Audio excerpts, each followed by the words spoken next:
नमस्कार दोस्तों। ITI second year के लिए जो एमसीक्यू सीरीज चला रहे हैं उसमें आज का वीडियो नंबर 11 है। तो आइए 11 नंबर वीडियो के पहले क्वेश्चन पर दिया है ना कि थ्री कला इंडक्शन मोटर, मतलब जो थ्री कला इंडक्शन मोटर की गति नियंत्रण विधि क्या है। देखिए जो यह डायग्राम दिया है, मतलब इसको पूछ रहा है कि अब कौन सा गति नियंत्रण विधि है। तो इसको हम लोग कहते हैं कैस्केड ऑपरेशन मेथड। कैसे पहचान में आया कैस्केड ऑपरेशन मेथड? तो इसमें दो मोटर होता है। देखिए पहला मोटर ये है और एक मोटर M2 ये है। एक मेन मोटर है और एक एक्सिलरी मोटर है। अब क्या होता है कि जो थ्री फेज सप्लाई है, यहाँ से क्या है थ्री फेज सप्लाई, तो three phase supply main motor को दिया जाता है और इस मेन मोटर से जो ईएमएफ, जो बैक ईएमएफ इंड्यूस होगा ना, उसको स्लिप रिंग की सहायता से इस M2 को दिया जाता है।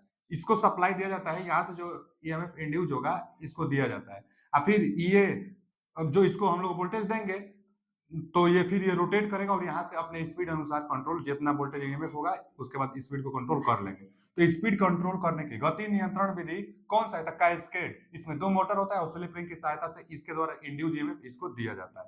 तो कैस्केड ऑपरेशन है, फिगर अपने दिमाग में बैठा लीजिए। आते हैं अगले क्वेश्चन की तरफ। जो अगला क्वेश्चन है हमारा आज का कि थ्री कला मोटर स्टार्टर के साथ शामिल दो कार्यात्मक सर्किट क्या है। ये कल भी क्वेश्चन आया था कि जो स्टार्टर होता है ना, मोटर स्टार्टर, उसमें निम्न में से क्या ऐड होता है। तो जो स्टार्टर होता है उसमें क्या हम बताए थे ना कल कि कंट्रोल सर्किट एक होता है, एक पावर सर्किट। अब देख लीजिए ये सब short circuit, open circuit, short circuit, ये सब थोड़े होगा। शॉर्ट सर्किट ओपन सर्किट कहाँ होगा? स्टार्टर बनाने के टाइम स्टार्टर बनाएंगे हम लोग तो कंट्रोल सर्किट एक तो होगा, एक पावर सर्किट होगा। तो D option is correct answer इसका। क्या क्या शामिल होता है? तो कंट्रोल सर्किट और पावर सर्किट शामिल होता है। अगला क्वेश्चन आते हैं। देखिए ना क्या दिया है कि लेदराइट पेपर इंसुलेशन, हम लोग सुने भी हैं लेदराइट पेपर इंसुलेशन के क्या है कि हाई डाइलेक्ट्रिक मटेरियल ये होता है लेदराइट पेपर इंसुलेशन। तो लेदराइट पेपर इंसुलेशन का क्या होगा? High dielectric material. क्या दिया है? Dielectric strength is high. क्या दिया है कि better ageing and dielectric strength. तो डाइलेक्ट्रिक स्ट्रेंथ और एजिंग क्या होता है? हाई होता है इसका। किसका? तो लेदराइट पेपर इंसुलेशन का। इंसुलेशन बोल भी रहा है तो डाइलेक्ट्रिक स्ट्रेंथ इसका होगा, हाई होगा। आते हैं अगले क्वेश्चन की तरफ। दिया है ना कि कुंडल और मतलब क्वाइल और ओवरहैंग बांधने के लिए किस प्रकार की इंसुलेटिंग सामग्री चयन किया जाता है। तो जो ओवरहैंग ना, क्वाइल को मतलब हम लोग क्वाइल को हम लोग बनाते हैं। क्वाइल को जब हम लोग बनाते हैं तो ओवरहैंग और क्या पूछ रहा है कि क्वाइल, क्वाइल और ओवरहैंग के बीच में सामग्री का चयन कर, इंसुलेटिंग सामग्री का चयन किया जाता है किसका? तो आप बताइए। धागा से ना बांधेंगे, जो कॉइल बनाएंगे आप ओवरहैंग मतलब बांधने के लिए, हैंग करने के लिए, तो क्या आप धागा का प्रयोग करते हैं ना? तो धागा वाला ऑप्शन इसमें ठीक है, थ्रेड यानी सी ऑप्शन, टेरेलिन थ्रेड का प्रयोग हम लोग करते हैं। तो धागा वाला ऑप्शन सही हो जाएगा, बांधने के लिए, कॉइल को ओवरहैंग करने के लिए। फिर आगे दिया है कि एसी बाइंडिंग में कॉफिंग। देखिए कॉफिंग क्या होता है, कॉफिंग होता क्या है? तो कॉफिंग के लिए किस इंसुलेशन सामग्री का प्रयोग किया जाता है? तो जो कॉफिंग क्या होता है, हम लोग जानते हैं कि जब हम लोग मोटर की बाइंडिंग करते हैं तो जो स्टेटर होता है, जो स्लॉट होती है, तो स्लॉट में नहीं पीवीसी जो कागज होता है उसको हम लोग लगा देते हैं।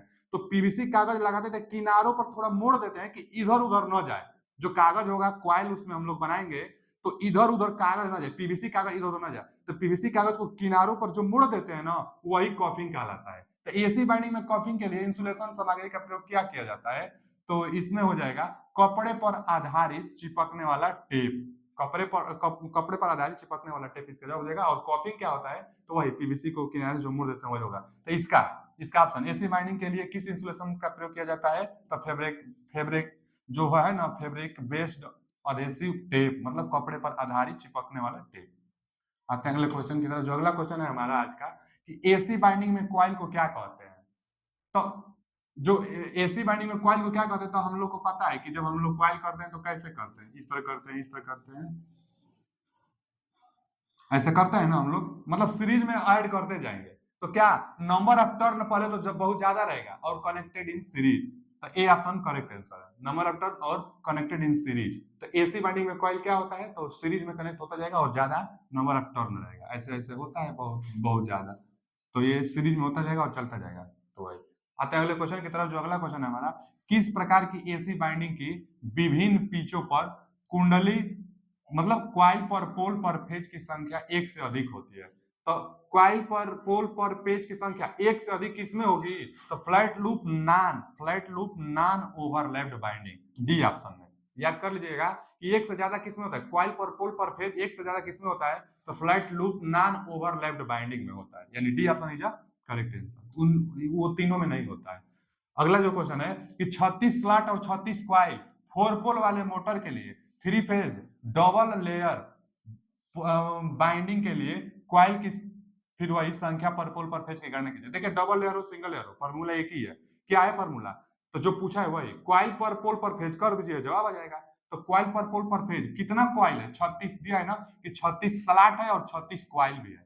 तो क्वाइल पर पोल पर फेज बोला है, क्वाइल यानी 36, अब पर पोल माने बटा में, तो पर पोल पर फेज तो कितना पोल दिया है? 4 पोल दिया है।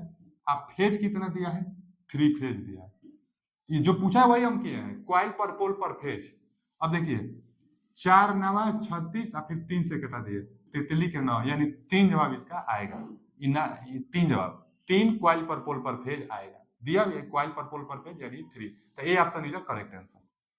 आते हैं अगले क्वेश्चन की तरफ। जो अगला क्वेश्चन है, अब देखिए ना ये क्या कर रहा है, हाथ से लपेटा जा रहा है ना। इस ये क्या है, जो मार्केट से हम लोग बंडल लाते हैं ना कापर वायर का, ये कापर वायर का बंडल है। अब यहाँ से लगा कर और ये हाथे से इसमें पराया जा रहा है। तो कोई मशीन है, मशीन से तो ऑटोमेटिक इसमें बाइंडिंग जितना टर्न आप सेट करेंगे उतना टर्न वो सेट बना देगी। ये क्या किया जा रहा है कि हाथे से टर्न बनाकर इसमें लगाया जा रहा है। देखिए यहाँ से ये लगाया भी जा रहा है, स्लॉट में ये कॉइल लगाया जा रहा है, तो हाथ से लगाया जा रहा है, तो इसलिए hand binding A option is the correct answer.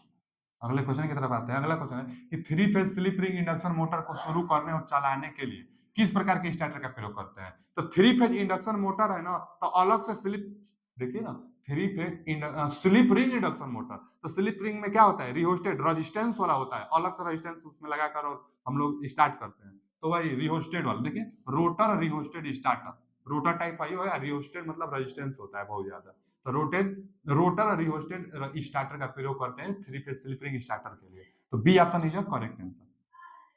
B option correct answer. आते हैं अगले क्वेश्चन की तरफ। जो अगला क्वेश्चन है, अब देखिए ना, देखिए आपको काला भाग दिखाई दे रहा होगा यहाँ, ये यहाँ से ये और ये काला भाग, ये एक लेयर टाइप का लगाया है, और ये क्या है? ये फील्ड बाइंडिंग है। तो जो जो क्वाइल है उसको इंसुलेटिंग प्रदान करता है, कौन सा? कॉलर। इसको क्या कहते हैं? जो हम अभी कलर कर रहे हैं ना, जो ये अभी हम कलर कर रहे हैं, ये रंग दिए जो दिखा दिए, तो इसको क्या कहते हैं? हम लोग कलर कहते हैं। तो जो कलर होता है उसका काम क्या है? तो इंसुलेटिंग प्रदान करना, प्रोवाइड इंसुलेशन अराउंड फील्ड। जो फील्ड बाइंडिंग है इसके चारों तरफ इंसुलेशन प्रदान करना कलर का काम है। जो कलर है ना, कलर का क्या काम है? दिया भी है कि कलर का क्या कार्य है। जो कलर है, जो कलर का काम है फील्ड बाइंडिंग के चारों तरफ इंसुलेशन प्रदान करना, यानी ए ऑप्शन करेक्ट, इंसुलेशन प्रदान करना फील्ड के चारों तरफ। जो अगला क्वेश्चन है हमारा, आते हैं अगले क्वेश्चन की तरफ।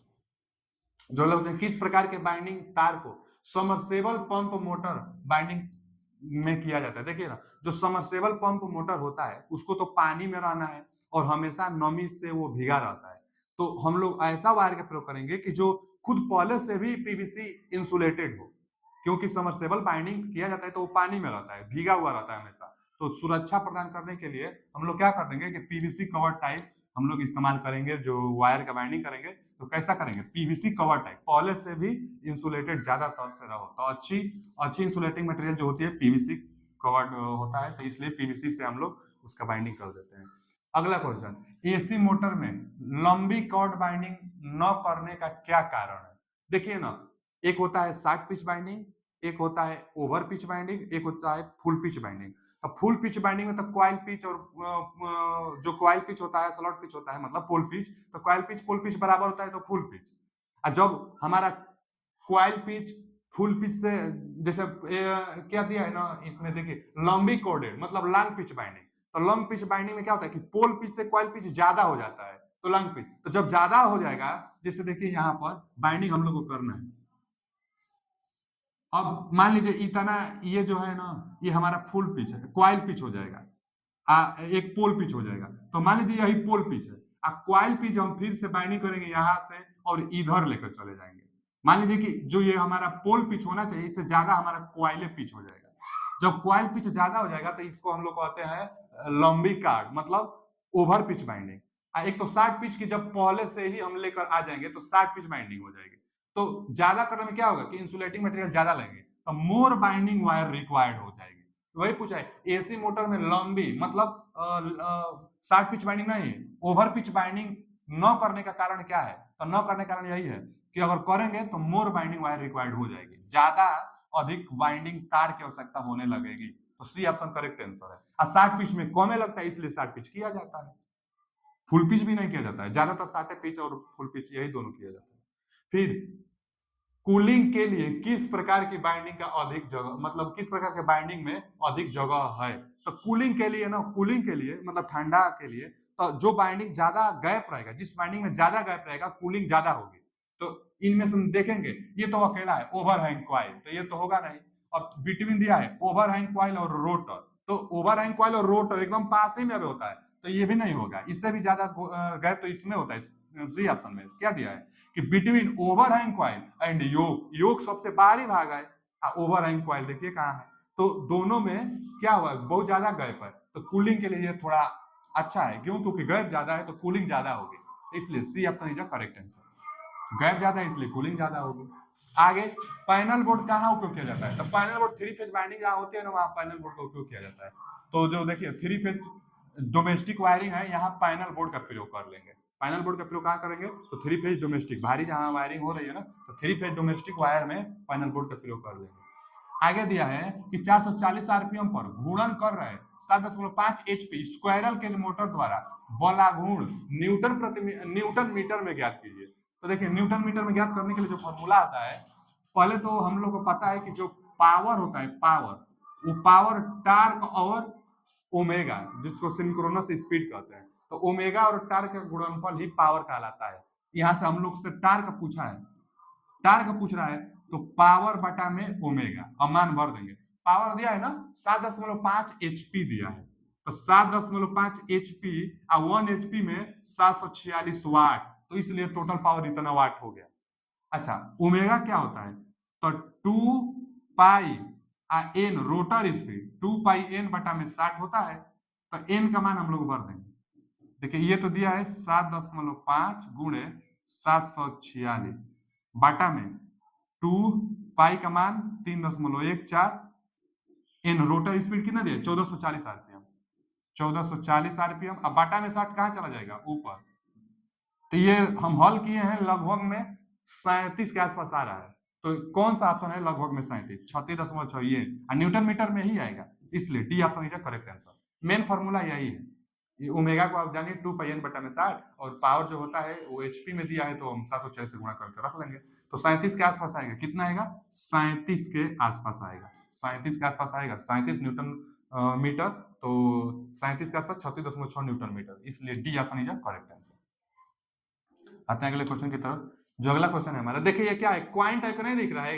क्वाइन टाइप का, क्वाइन टाइप का, तो इसमें से कौन सा हो? देखिए क्वाइन स्लॉट, क्वाइन स्लॉट है ना, सिक्के का स्लॉट, क्वाइन टाइप का है, सिक्के का स्लॉट है, इसलिए C option is correct answer. Figure को दिमाग में बैठा लीजिए, क्वाइन टाइप का है इसलिए क्वाइन स्लॉट, सिक्के का स्लॉट। अगला क्वेश्चन, अगला जो क्वेश्चन है हमारा कि three phase slip ring induction motor को शुरू करने के लिए रोटर प्रतिरोध स्टार्टर का उद्देश्य क्या है? तो टार्क का बढ़ाना। रोटर प्रतिरोध स्लिप रिंग में रेजिस्टेंस क्यों ऐड किया जाता है?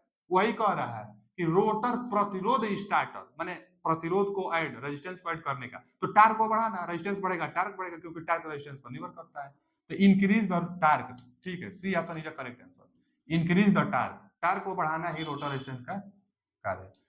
अब आज के लिए इतना ही, मिलते हैं अगले वीडियो में। अगर वीडियो अच्छा लगा तो लाइक, सब्सक्राइब, शेयर कीजिए। जो भी समझ में आए कमेंट बॉक्स में पूछिए। थैंक